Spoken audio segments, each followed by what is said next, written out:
그래도 이제 저의 소개는 전라남도 강진군 마량면민으로 살아가는 지 지금 16년 차입니다. 대한민국에 온 지는 25년 차 됐고요.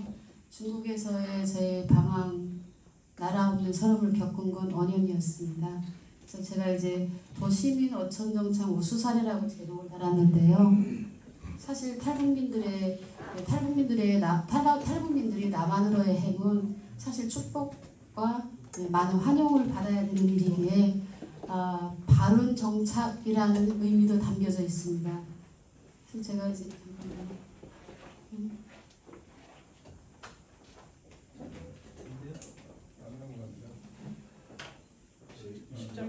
네, 옮겨졌어요. 네. 소개는 간략하겠습니다. 제가 네, 감사합니다. 저는 이제 여기에 보는 그림이 낯설지 않는데요. 아마 여러분들은 낯서실 거예요. 저는 태어나서 어려서부터 보통 사람은 태어나면 응아 울면서 무엇부터 배우나요? 엄마라는 단어부터 배워요. 근데 저는 그렇지 않았었어요. 저는 유치원이라고 어린이집이라고 해야죠. 애기집 어린이집에 다니면서 그때부터 김일성, 김정일에 대한 혁명 역사하고 혁명 활동을 배우면서 자랐습니다. 이 철저한 세뇌가 유지될 수 있고 지금까지 이행해 올 수 있던 이유는 이렇게 이야기할게요. 보통 사람들이 이렇게 많이 물어보시더라고요. 북한 사람들은 왜 벨도 없어? 그렇게 세뇌 교육하고 내 가족을 굶어 죽인 사람들한테 왜 대머리를 안 해라고 물어보시더라고요. 어떤 거를 어려서부터 세뇌하냐면요. 보통 TV를 사면 저희는 북한에는 가정집으로 가져가질 않아요. 어디로 가져갈까요? 경찰서로 가져가요. 안전부. 이게 법적으로 규제화가 되어 있어요. 가서 어떻게 하냐면 평양 TV만 남겨놓고 다 주파수를 지금 생각하니까 망가뜨리는 거예요. 그 다음에 집에 와서 저희는 철저하게 평양 TV만 봤습니다. 대동강 구역입니다. 이거 두 단어는 아직까지도 기억이 생생해요. 거기서 나오는 모습은 늘 고난의 행군 시기 전에는 사실 불빛이 들어왔었어요. 그래서 TV를 봤을 거 아니에요. 근데 그때 당시에 TV는 1000가구당 한 집 있을까 말까 할 때거든요. TV 있는 집이 최고의 부자였고요. 거기서 나오는 내용은 늘 미안합니다만 일제가 침략을 해서 우리나라 가장 아픈 거 보여요. 연약한 여자들 임산부 배 찔러 죽이고 아이 꺼내는 거. 그리고 쇠사줄에 연행을 해가지고 줄줄이 끌고 가서 허업을 파내서 청창으로 찔러 죽이는 거 어려서부터 봤어요. 그것만 봤어요. 그것만 봐오다 보니까 나라를 뺏기면 저렇게 사는구나 라는 게 머리에 인이 박혀요. 어려서부터. 아주 철저하게.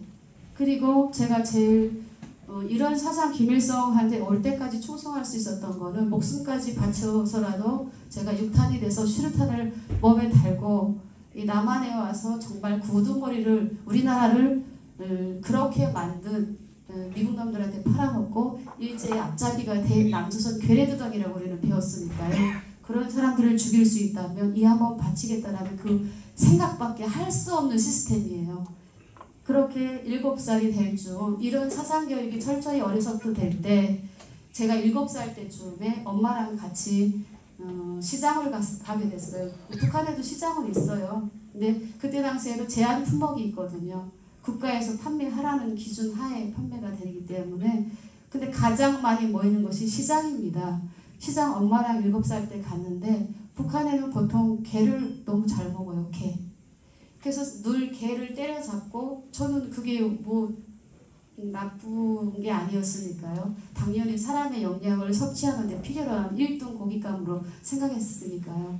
때려잡고 목 매달아 죽이고 그러니까 이렇게 찔릴 수 없는 사람들은 목도 매달아 죽이고 그것도 할 수 없는 사람들은 대가리를 이렇게 망치로 때리더라고요. 늘 거기에 노출됐었어요. 근데 7살의 엄마를 따라간 그 시장 안에서 저희를 한 군데로 몰집을 시키는 거예요. 제가 7살에 몰집을 시켜서 엄마 따라서 한 군데 앉아 있는데 이제 민족의 최고의 반역자를 처형을 한다는 거예요. 7살에. 그래서 제일 앞에 모르고 앉아 있었죠. 근데 저는 개 때려잡는 게 목 매달아 죽이는 걸 너무 많이 봤거든요. 그 사람이 차가 도착하고 총찬 사람들이 군인들이 떨어지는데 거기에 이렇게 멍석마리 같은 거 있잖아요. 국방 색깔 같은 데다가 둘둘둘둘 말아서 뚝 차에서 던지더라고요. 근데 그게 사람인 줄은 사실 몰랐죠. 배움은 그게 아니었으니까. 때려 죽이고 때려 잡는 건 일본 놈들. 미국 우리나라를 팔아먹은 남조선 괴뢰도당이라고 배웠는데 사람이 뚝 떨어져서 그걸 툴툴툴 펼치고 일어나는데 거의 피멍이 볼 수 없어요. 멍들어서. 그 사람한테 제목은 7살이라 정확히 기억 안 나요. 그냥 뭐라고 막 불러보고 이야기하더니 30분 안에 그 사람을 교수형을 처하는데요. 하얀 마포 같은 걸로 이렇게 뒤집어 씌우고 사람은 얼굴은 보여주지 않았어요. 개처럼 거꾸로 매달아서 버둥버둥버둥하고 오줌 싸고 똥 싸더라고요. 그때 저는 충격 먹었어요.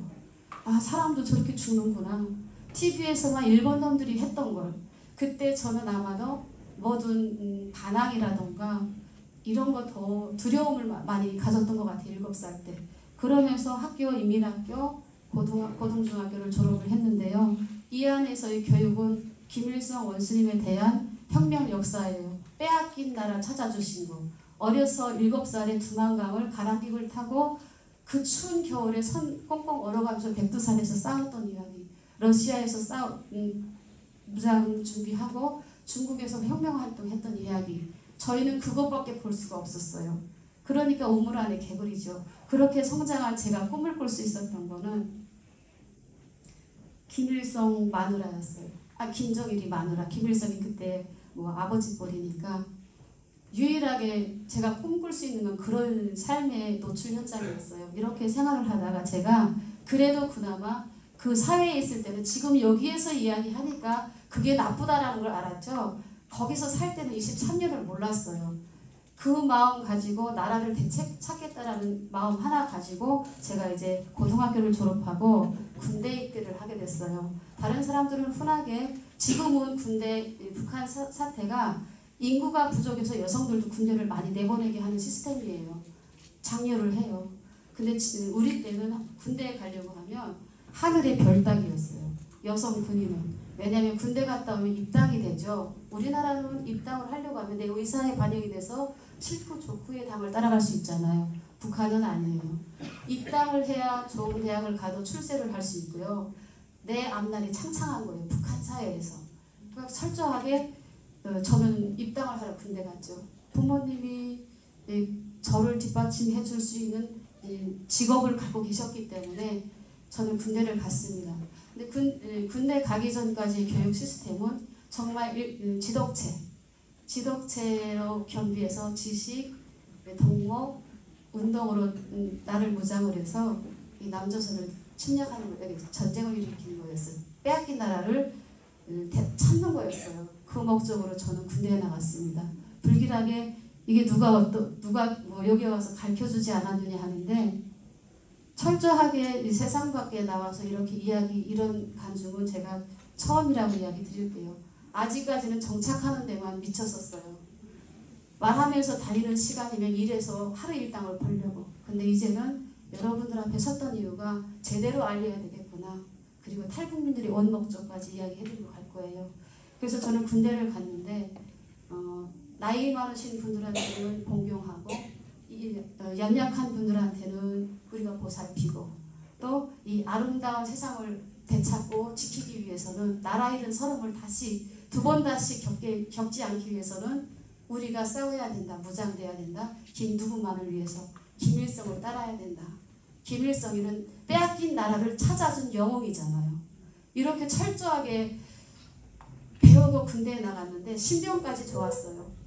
저는 부모님이 북한에서 이제 1급 기호소 초급 당비서였어요. 김일성 옆에서 사진도 수없이 찍었고요. 앞에 훈장이 너무 많아서 약장으로 이 양쪽 가슴을 다 메우는 사람이었어요. 빨갱이 집안의 자녀예요, 제가. 근데 그렇게 좋은 부모, 북한에서는 좋은 부모죠. 좋은 사회, 좋은 부모님 밑에서 철저하게 세뇌된 제가 군대에 나갔을 때 신병 훈련할 때는 일당백이었어요. 학교 때는 지덕체고 김일성을 위한 지덕체죠. 군대에서는 일당백은 김일성을 위한 일당백이었죠. 근데 신병 훈련할 때 한 번도 해보지 못했던 뭐 앞전, 뒷전 이런 모든 걸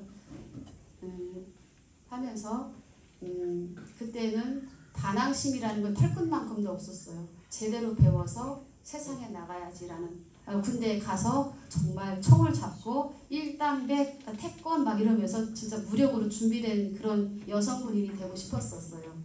그리고 이제 딱 신병 끝나고 부대 배치를 받았는데요. 저랑 그때 같이 신병했던 친구들 같이 갔을 거 아니에요. 가서 똑같아요. 1년 정도는 보초근무 서고 이제 신병이니까 하라는 대로 하는 사이에 첫 스타트가 뭐에서 튀었냐면, 가니까 군복으로 다 바꿔주잖아요. 본부대, 자부대 배치되면. 저희한테 빤스, 꽃빤스, 핑크빛 꽃빤스 5장, 생리대 가제천. 제가 감히 여기서 생리대라고 말하는데요. 그때는 여성의 수치여서 이렇게 말도 못할 때예요. 그래서 강의를 더 안 했던 이유도 있어요. 도덕에 어긋난다는 그 오해 때문에.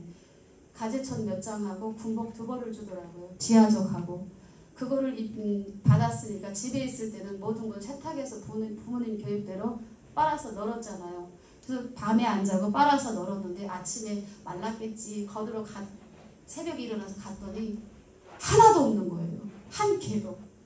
그러면 없으면은 저의 직속 상관들이 저를 신병이니까 타독타독 해줘야 되잖아요. 띨빵하다고 머저리라고 직구 하나 못 챙긴다고 쫑구를 주기 시작하는 거예요. 그 삶에 충격을 입었어요. 그리고 빤스가 없는데 아무나 바지를 하나 갖다 주고 입으래요. 그걸 입고 신병 훈련, 자부대 배치해서 훈련을 받는데 여기는 옷이 너무 잘 되어 있어요. 북한의 군복은요, 이 헌설이 그냥 이게 천에다가 그냥 이게 박아서, 저희는 러시아 91년도 소련이 망하기 전이니까, 군대 나갔을 때가 전이니까 러시아에서 많이 지원물자 받았거든요. 군수물자는. 식량은 중국에서 많이 받았었어요. 그때. 그거를 입고 강행군을 시키는데 양쪽에가 다 홀다못해 피가 줄줄 나고 아프다고 하니까 꽁통머리를 차는 거예요. 이게 뭐지? 저는 부모님 슬하에 있을 때는 밥은 배불리 먹고 살았어요. 제가 똑똑해서 아니고요. 부모님 잘 만났어요. 그것도 반항적인 아이였는데 그 생각도 내 마음대로 꿈을 꿔도 이야기할 수 없는 그런 삶이었는데 군대에 나오니까 더한 거예요. 나의 생각과 내가 조국을 위해서 복무함이었는데 그 조국을 위해서 복무함이 기초적인 것조차 할 수가 없는 거예요. 생리를 하는데 바지에 나오면 서로 감싸 안아주기보다 숨을 보더라고요. 모질하다고. 거기에 수치감도 느끼면서, 그러면서 이제 91년도 소련이 딱 붕괴되니까 식량 배급이 군수물자가 떨어지니까 군부대에도 타격을 입더라고요. 총알 저는 군사복무 7년인데 6년 8개월 중 딱 한 5번도 못 쏴봤던 것 같아요. 그 나머지는 무엇에 저희가 쓰여졌냐. 농촌농원, 그리고 건설 현장, 땅 파는데. 그 옛날 러시아에서 받았던 탄약꽃 이게 청소하는데. 가면 갈수록 의미가 없고, 하물며 숨을 쉬는 것까지, 오줌 싸러 가는 것까지 줄을 서서 다니는데, 예쁘게 사람처럼 대하는 것보다는 쫑구주기가 일수예요. 그 쫑구를 견뎌내지 못하면 생활의 낙오자가 되고 부대에 그 환경이 이해할 수가 없었어요. 근데 감사하게도 미안하지만 감사해요. 그때 당시 식량을 군부대에도 안 주기 시작하니까 최고 사령관 명령이 이런 게 떨어져요. 군대에서도 부업전투해라. 그러니까 자력갱생 하라는 거예요. 군대까지 뭘 지원을 해주다가 인민들부터 식량을 끊고 그 다음에 저희한테까지 사례가 오니까 저희 훈련에 하루 3끼 밥이면 반 식기도 안 되고, 또 이제 여기는 뭐 밥 없으면 라면 먹지 뭐 이렇게 저희 아들이 하는 것처럼 이렇게 이야기하시는데, 쌀이 이렇게 식량이 전부예요. 김치도 반찬도 단무지 외에는 없어요. 소금도 많이 넣냐 없느냐, 소금이 많이 넣어서 절임이 잘 되면 부자의 상징이거든요. 그 세상에서 저희가 살아나갈 수 있는 게 짐승보다 못하더라고요. 우물 안에 갇혀서 저기 가라면 저기 가고. 근데 감사하게도 제가 이제 부대에서 최고사령관 명령이 떨어지니까 군대들을 살려야 되잖아요. 자력갱생으로. 사회에서 허리띠 자력갱생 해가지고 100일 전투, 200일 전투 계속 썩였는데 부대까지 발등이 떨어지니까 부대에서 어디서 돈이 나오겠어요. 군부대에 있는 잘 사는 집 사람들을 추리기 시작했어요. 신원조회를 하게 된 거죠. 그래서 제가 거기에 선발이 됐습니다. 처음으로 집을 가게 된 거죠. 그 안에서의 삶도 이게 진짜 이게 삶이나 내가 왜 군대에 나왔을까 이런 이야기를 하는 순간 저는 정치범이니까 하지도 못하고 꿋꿋이 지켜나가다가 하루하루 살다가 가게 됐어요. 제가 보이부 지던 눈에 들어서 그 사람의 손목을 잡고 처음 함경도에서 항해도 사리연 개성 그러니까 끝에서 끝을 오는 거예요. 오는데 북한은 외철로예요. 그래서 우리는 쌍철로여서 그런 불편함을 못 느끼지만 외철로여서 기차 하나가 개성에서 출발하면 간이 평양 예를 들어서 제일 잘하는 데가 평양이잖아요. 평양역까지 가서 함경도에서 오는 열차가 그 평양까지 도착한 다음에 교대를 해서 가는 거예요. 얼마나 이게 오래 걸리겠어요. 지금 우리가 KTX도 아닌데 그리고 가다가 우리는 그 90년도 이후로 전기도 안 들어오니까 가다가 벌판에서 서면 전기 올 때까지 서 있어야 돼요. 그리고 가다가 산골짜기에서 서면 겨울에는 얼어 죽는 나이 드신 아이들도 있었어요. 굶어 죽는 사람들도. 그 기차를 타고 가면서 제가 세상을 알게 됐어요. 사회에 대해서.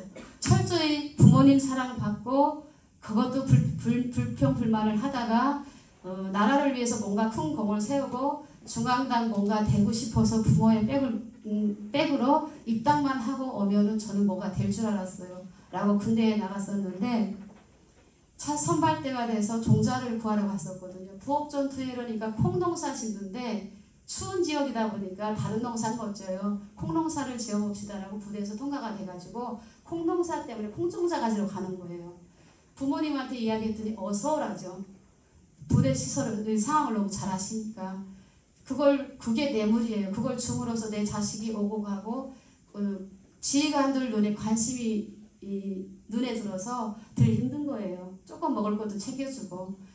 그러니까 부모님이 오라 그래서 흔쾌히 쓰라 그래서 저희가 3일분 식량을 싸가지고 출발을 했는데요.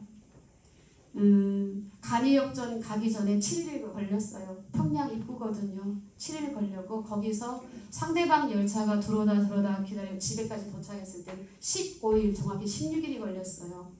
근데 저희는 이미 꽃제비였어요. 군복을 입은 꽃제비. 거기 갔을 때 간이역전에서 잘 데가 없으니까 간이역전 안에서 자야 되는데 처음 세상에 나와서 저만의 비행이잖아요.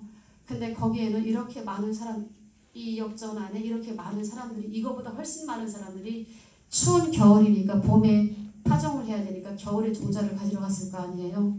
이 주변에 사람들이 이게 무덤 이렇게 쌓여 있거든요. 근데 그건 당연한 줄 알았어요. 우리는 여관이라는 게 없어요. 여관이라는 게 그냥 옛날에는 의자에 앉아서 밤새다가 기차를 탔는데 이후에 더 상황이 안 좋아지다 보니까 거기에 그냥 의자도 다 빼버리고 더 많이 바람만 막으면 돼요. 거기 다 무더기 앉아 있거든요. 근데 그 직속 상관이 하도 다녔으니까 전 병사고 이러는 거예요. 은영아 저기 앉아 있는 분들이 살았을까 죽었을까? 살았어요. 그랬더니 그럼 나랑 내기하자라고 하더라고요. 그래서 이제 내기를 했는데 가서 툭툭 치니까 구두발이 아프잖아요. 장교는 구두발을 신어요. 구두 신발을. 그나발로 힘껏 차니까 아픈 사람들은 힘이 없어도 이렇게 하지 말라고 해요. 짜증내면서. 진짜로 잠자고 있던 사람들은 멱살을 잡죠. 근데 대부분 움직이지 않았어요. 굶어 죽었어요. 얼어 죽었어요. 거기 며칠 있으면서 겪은 게 그거예요. 어떻게 하냐. 역전 안에서 죽으면 역전의 책임이어서 역전 사람들이 밤만 되면 밖에다 갖다 버려요. 마당에다가. 옛날에는 사람이 죽으면 관을 짜가지고 묻어줬었는데 제가 사회에 있을 때는요. 너무 많이 굶어 죽으니까 관 짤 능력도 없는 거예요. 밖에다 내놓으면 사회안전부 책임, 경찰 책임. 경찰 책임이 되면 밤엔 나왔다 새벽에는 또 역전에다 다시 들여다 놓는 거예요. 그래서 시체 더미가 됐었어요. 그걸 보고 제가 기함을 했어요. 아, 부모님하고 살 때가 가장 행복했었구나. 그때도 반역이라는 걸 생각 못 해봤어요. 저건 머저리여서 똑똑치 못해서 저러고 살아. 부모가 똑똑치 못해서 가족 형태를 잃어버리고 나라 망신 시키는 놈들이야 라고만 인지했어요. 제 사고방식이 그 정도였어요. 그래서 집에까지 도착했을 때 부모님들이 못 들어오게 하더라고요. 둘 다. 이유는 딱 하나예요. 16일 동안의 그 끝에서의 여행이 딱 집에 도착했을 때 이 겉에로 이가 돌아다녀요. 정말 이렇게 하면 막 한 줌씩 후두둑 떨어질 때요. 가렵죠. 피부병. 못 먹으니까 피부병이 굵은 자리에 더 많이 피를 빨아먹으니까요. 이게 피부병 상상 못할 만큼이에요. 문둥병 하는데 저 문둥병 환자인 줄 알았어요. 제가 갔더니 엄마가 하는 저 자식을 놓고 다 벗겨서 둘 다 벗겨서 헥사 아시죠? 헥사에다 비비더라고요. 그리고 물에다 담가놓고 군복은 다시 입고 가야 되니까요. 옷 다른 걸 주고 산빗으로 둘 다 머리 다 이자뜯기 하고 들여놓고 밥을 주는데 굶어서 갔잖아요. 세상에 태어나서 제일 맛있었어요. 그리고 엄마의 사랑이 17년 동안 나를 키워준 엄마의 그간의 사랑을 느낄 수 있었어요. 그전에는 몰랐어요. 이동의 자유가 없었으니까 다른 지역이 어떻게 살아가는지 몰랐으니까요. 거기서 저는 다시 부모님이 해주시는 종자를 갖고 부대를 가야 되는데 가기 싫더라고요. 그래서 귓속에다 대고 이야기했어요. 엄마 나 괜히 군대 갔어. 그랬더니 입을 막더라고요. 다른 사람이 있잖아요. 북한에는 다 신고제도예요. 엄마가 조금만 가서 기다려 그러더라고요. 그래서 저는 또 며칠 한 일주일 정도의 몸보신을 하고 다시 여행을 떠났습니다. 부대로. 그 오곡하면서 있었던 그 이야기는 그 한 가지만 아니에요. 딱 사람 주고 사람이 짐승보다 못하다라는 걸 그때 느꼈어요. 부대에 와서 딱 도착해서 1년을 머무는데요. 그때 파라티부스라는 병이 걸렸어요. 사실은 그 우리나라에서는 열병인데 우리나라에서는 식용수만 있어도 그 사람들을 살릴 수 있어요. 부대 안에서 일어났으니까 이런 잠자는 이런 집을 그냥 대충 해놓고 통나무로 그냥 이렇게 나무로 짜여진 다 같이 자요. 마다라스. 그거 하나 해놓고 담요 하나 줘요. 근데 제가 있던 곳은 밖에 나가기만 하면 눈썹이 하얗게 얼고 코가 나오면 여기가 얼거든요. 시터해진 그렇게 추운 고장이었어요. 거기서 덜덜덜덜 떨면서 일주일에 한 번, 많이 목욕하는 사람들은 일주일에 한 번. 그것도 목욕탕은 있어요. 있는데 따뜻한 물이 안 나오고 바깥 또랑보다 더 추워요. 항상 제가 했던 건 달리기 해가지고 나를 열을 올린 다음에 구멍을 미리 까놓고 거기서 물 바가지 준비해놓고 비누칠 먼저 한 다음에 한두 번 딱 그 찬물 몸에다 끼얹고 그 자리에서 뛰는 거였어요. 그게 저는 일주일에 한 번씩. 그랬더니 제가 부대에 나와서 20살에 17살에 군대 나갈 때 생리를 시작했는데요. 나가서 20살까지 생리가 없었어요. 집에 가기 전까지. 그렇게 살아가는 속에 열병이 오니까 사람들이 저도 파라티부스 걸렸던 사람이에요. 그래서 기억력이 가끔 살짝씩 없어져요. 그 열병에 노출되어 있을 때 그 수많은 사람들이 아픈데도 병원 한 번 못 갔어요. 근데 저는 어떻게 살아났냐? 저희를 시체방이라고 따로 있어요. 그 방에서 저는 부모님이 확실하잖아요. 힘이 있다는 걸 군관들이 알잖아요. 그 수많은 병사들 중에 저는 알잖아요. 그러니까 아버지한테 전화를 걸어서 딸내미가 이렇게 아파요라고 하니까 아버지가 일주일 만에 중국 닌겔이죠. 그걸 배낭을 지고 오셔서 저를 살려주셨어요. 주사는 물론 저희 군의관들이 놔줬죠. 그래서 저는 거기서 다시 살아난 케이스고 눈을 떴을 때는 이 귀가 전봇대 돌아가는 소리 아시죠? 저는 겪어봤잖아요. 전봇대 돌아가는 소리밖에 안 들려요. 부모님이 오셔서 저한테 말하는데 입만 군붕어같이 뻐끔뻐끔 하시더라고요. 그래서 제가 그게 돌아올 때까지는 부모님의 보살핌을 사택에서 받았는데 3개월이니까 귀가 뚫리더라고요. 잘 먹고 부모님이 케어해 주시니까. 그런데 그 다른 사람들은 어떻게 됐을까요? 부대는 산 쪽에 다 주둔되어 있잖아요. 산 아래 밭에다가 다 같이 묻어버리더라고요. 제가 깨어났을 때도 제가 귀가 들릴 때도 환자는 계속 늘어났을 거 아니에요. 그 대책으로 한 게 그냥 방치였어요. 그래서 제가 부모님의 덕분으로 지휘관들의 눈에 들어서 외출을 자주 하게 됐는데요. 그 외출이 뭐예요? 부모님의 등골이에요. 기름 부족하면 부대에서 기본적인 훈련 명령이 떨어지면 부대 포랑 차량 이동을 해야 되잖아요. 그 기름이 없어요. 없으니까 부모님한테 또 손을 벌려요. 그러면 아버지가 해준다고 하죠. 대기업, 여기로 말하면 7기업서 초급 당 비서였으니까요. 그래서 아버지의 덤을 받고 정말 그냥 보호를 받고 살았었는데, 한 번 부대에서 집을 갈 때마다 절차가 엄청 심하니까 점점 해를 거듭할수록 과연 제대되면은 내가 내려가서 무엇을 할까라는 생각이 머리를 계속 스치게 하더라고요. 점점 7년인데 5년 공부하고 사람은 계속 죽어나가고 내 마음대로 말할 수도 없고 오고 갈 수가 없는 이 세상에서 다시 부모님한테 가면 내가 할 수 있는 게 무엇일까? 그냥 저는 부모님이 바라는 집에 시집을 가는 거였어요. 싫더라고요. 그러면서 반항 못했어요. 준비를 하나하나 내려놓으면서 하고 있는데 제가 이제 선출이 됐어요. 메아부리 전투회라고 또 명령이 떨어졌어요. 부대에. 그래서 제가 라진 선봉시 아시죠 여러분? 북한에서 제2의 홍콩을 만든다라고 라진 선봉시를 개방을 했어요. 거기에 제가 이제 사금 장사, 저의 돈으로 한 건 아니고요. 직속 상관이 군관이 하는데 제일 하사관이, 전 아까 장교로 저를 소개하셨는데 장교 승진해 주셔서 감사합니다. 저는 하사관이었어요. 제일 군부대 요직업에 있지 않으니까 또 오래됐으니까 저를 이렇게 제가 없어져도 누구도 관심 안 하는 사람, 믿는 사람이 저였어요. 보이지도 않니 사금 장사를 하는데 자기가 다닐 수 없이 제가 선출이 돼서 오고 가는데 라진 선봉시에서 지금 여러분들처럼 앉아있는 사람들 엄청 많이 봤어요. 그때 세계 여러 나라에서 오시는데 그분들을 만나면서 1년, 2년 만나면서 그분들이 세상에 대해서 알려주시더라고요. 근데 북한의 우리 동료들은 항상 감시예요. 감시. 근데 이분들의 눈빛은 따뜻했어요. 따뜻해서 한 번에 이렇게 세뇌가 된 건 아니고요. 저도 점점 자본주의 나날이 사상에 물들기 시작했었어요. 이거를 안 하고 정신없이 하는구나. 제가 이걸 보고 탈북 결심을 했던 거예요. 오고 가면서.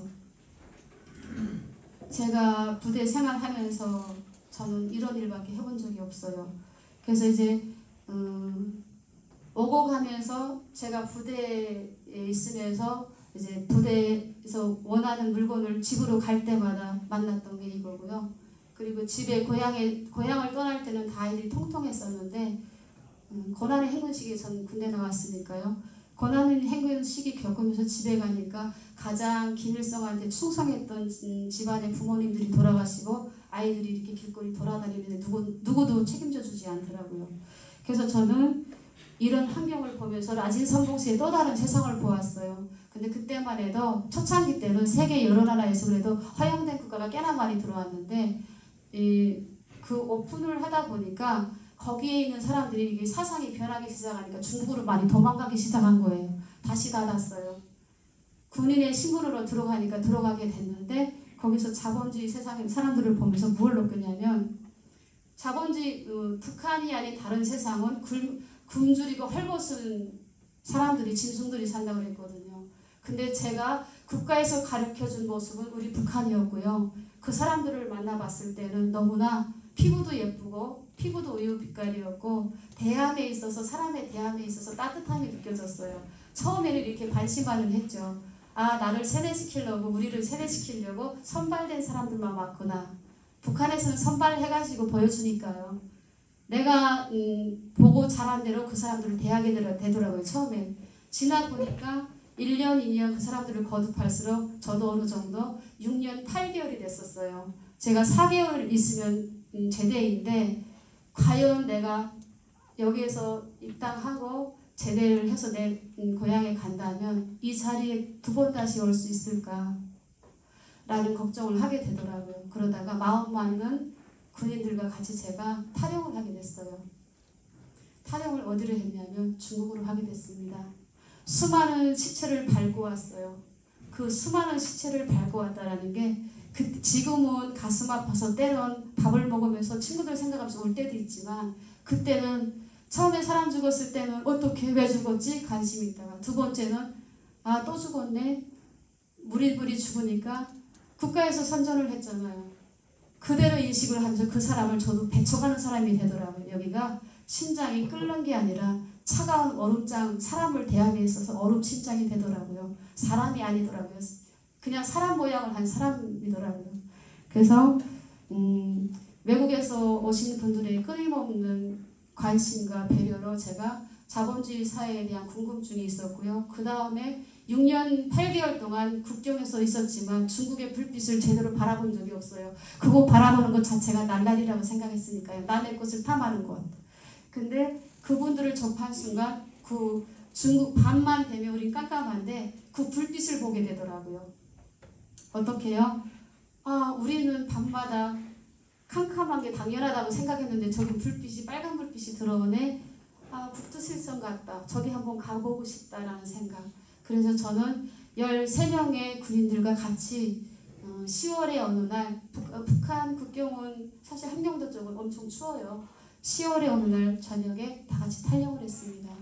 이런 과정을 겪어서 제가 여기까지 오게 된 건데요. 제가 바른 정착할 수 있었던 건 대한민국에서 저희를 거부 안 하고 받아줬기 때문에 사람답게 정착했던 거예요. 만약에 중국에 저희가 처음에 왔을 때 중국에서 받아줬다면 저희는 아마도 세뇌에 의해서 벗어나지 못하고 그곳에서 열심히 노동을 하면서 정착을 했을 거예요. 다 나라가 없는 서러움도 중국에서 겪어봤잖아요. 국적이 없으니까 잡더라고요. 당연한 걸 저희는 왜 사람을 잡지? 저희 생각만 했던 것 같아요. 북성될 위기에도 섰었고요. 핏덩이 아이를 들고 국경까지 갔을 때 그 절박함에 마지막에 찾은 게 한 줄기의 빛이 남조선이었어요. 처음에 왔을 때 돈을 바라고 오진 않았어요. 30년 전에, 25년 전에는 탈북민이 몇이 없었어요. 쫓기다 잡히니까 팔리다 보니까 이렇게 살 바야 차라리 목숨 부지해보자. 한반도, 한민족인 남조선에 가보자. 라는 빛을 안고 남조선에 오게 되는 건데요. 25년 삶 속에 후회 한번 안 해봤습니다. 그리고 지금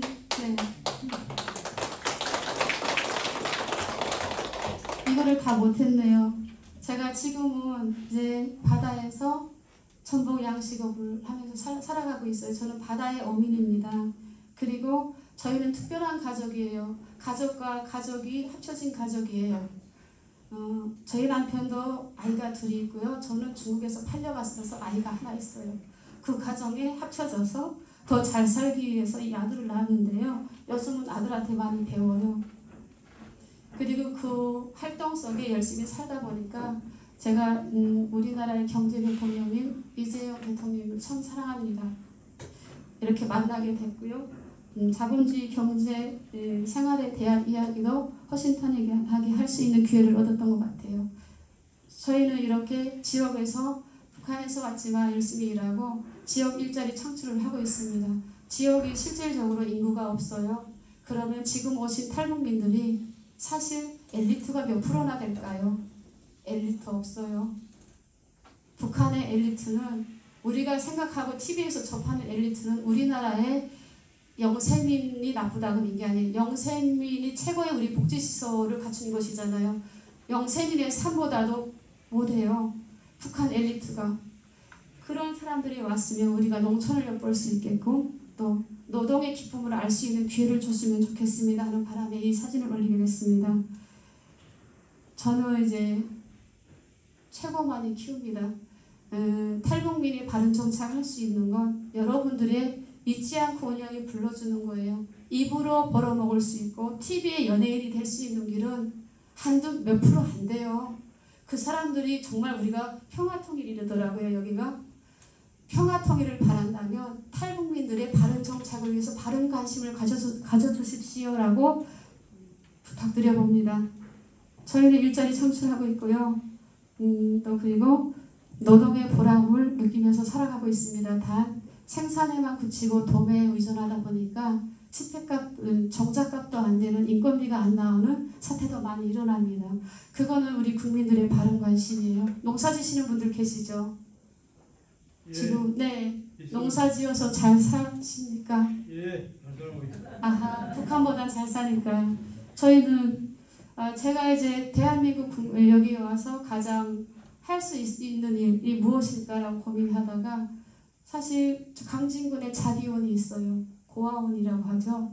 거기에는 49명의 아이들이 있는데 제가 생산한 전복으로 이제 매 달달이 기부를 하고 있고요. 또 아이들에게 필요한 거 이제 엄마 제가 처음에는 준다라고 생각했는데 거기 가서 보게 되니까 아이들한테 제가 오히려 더 많은 걸 받아가지고 오더라고요. 그래서 탈북민들도 이렇게 열심히 살아가시는 분들이 계시니까 TV 스타나 이거를 하시는 분들한테도 관심을 뭐 가져주지 마세요가 아니라 바른 정착을, 바른 통일을 위해서는 땀 흘리면서 대한민국을 만든 여러분들이 어려운 시기에 걸어왔던 것처럼 살아가는 탈북민들 이름을 하나하나 불러주세요. 전 지역 사람들과도 어떻게 일하는데 시간 없는데 지역 사람들과 어떻게 소통을 하냐, 김장할 때 가서 설선수범해서 도와줍니다. 이때면 정말 모든 게 다 나와요. 지역 사실 이런 것도 있어요. 북한에서 와서 늘 하시는 이야기가 이거 못 먹어봤지, 저거 못 먹어봤지, 막 이렇게 뭐 이제 뜬금없는 이야기 갑자기 할 때도 있어요. 근데 저한테는 그것도 관심이라고 생각했고 그 관심이 거기까지만 미치는 게 아쉬워서 지금 유튜브 시작한 지 한 4개월 정도 됐어요. 한 2,600명 됐고 이거는 철저하게 유튜브를 하시는 분들이 연예인들이에요. 다 연예인들. 그러니까 우리 탈북민들 대체적으로 보면 직업이 없어요. 본업이 없어요. 그게 직업이에요. 그거를 장려하기보다 그런 분들도 인권을 알려서 박수를 쳐주시되 현장에서 그 어디든 지역 탓하지 마시고 어디에 있든 저처럼 열심히 일하는 사람이 있다면 불러주시면 감사하겠습니다. 그러면 많은 탈북민들에게 바른 시골 어촌을 소개할 수 있는 기회가 될 테고요. 또 통일을 바르게 준비하는 기회가 될 것 같습니다. 저는 제가 대한민국에 와서 많은 걸 알아듣는다고 하는데 사실 알아듣지 못하는 말이 더 많아요. 알아듣는 척해요. 우리는 순수 북한 말이고요. 여기는 외래어가 많이 써져 있어요. 보통 밥 먹자 하잖아요. 여기는 북한에는 밥 먹자는 목숨값이어서 잘 이야기 안 해요. 거기부터 생각의 차이가 다르더라고요. 저는 학교를 다닙니다. 이유는 생산만 해가지고 살아갈 수 없더라고요. 그리고 영어를 모르고는 할 수가 없더라고요. 젊은 시대에 함께하기 위함이고 바른 소통을 위한 몸부림입니다. 자, 이렇게 해서 저는 바다 양식장을 이렇게 크게 가졌고요. 1,200칸 정도 운영하고 있고요.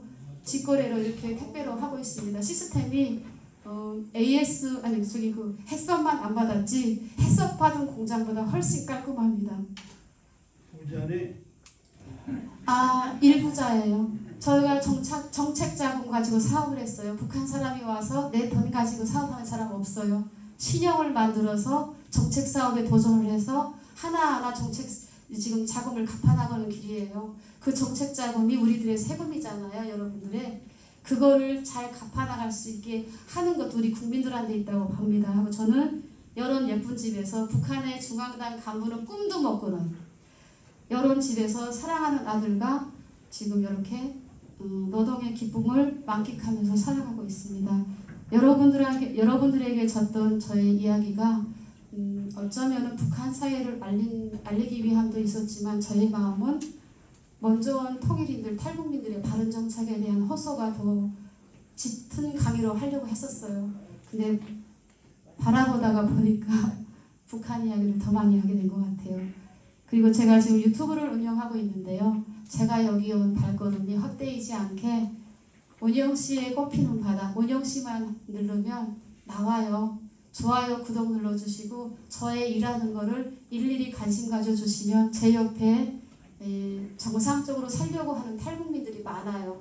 그분들이 시골에 왔다가 정착 못하고 가더라고요. 물론 우리나라 사람들도 그렇지만 그런 의미에서 운영이 잊지 마시고 좋아요, 구독 눌러주시고 응원해주세요. 저도 열심히 살아서 여러분들한테 바르게 꼭 보답하겠습니다. 감사합니다.